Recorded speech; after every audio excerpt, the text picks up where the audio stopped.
এই Rajarhat new town বিধানসভার একটা বুথে 69 মৃত ভোটার আছে। আমি সেদিনই আপনাদের বলেছি,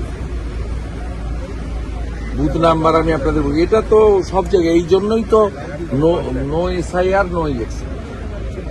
we need SIR, Bengal needs SIR. আপনার রিভিশন, এটা পশ্চিমবঙ্গের প্রয়োজন এবং প্রসেস তো শুরু হয়ে গেছে। যে তৃণমূল কংগ্রেস মুসলিমদের কাছে গিয়ে বলছে এসআইআর মানে এনআরসি, তারা 5টা জেলায় বিএলও 1 জমা দিয়েছে। বাইরে একরকম, ভিতরে একরকম। নির্বাচন কমিশন সাংবিধানিক বডি, তারা স্বচ্ছ ত্রুটিমুক্ত ভোটার তালিকা করবেন, এ আমরা আশা রাখবো, দাবিও রাখবো। মমতা বন্দ্যোপাধ্যায় এই জটিলতাটাকে কন্টিনিউ করতে চান।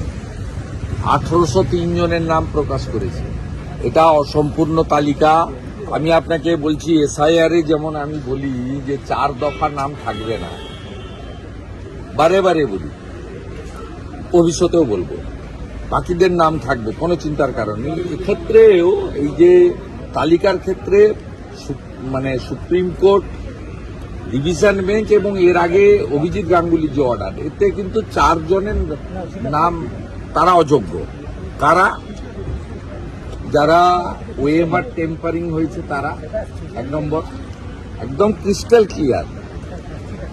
আপনার প্যানেলের যে টাইম ছিল, সেই মেয়াদ উত্তীর্ণ পরে যারা নিয়োগ পেয়েছে তারা, আপনার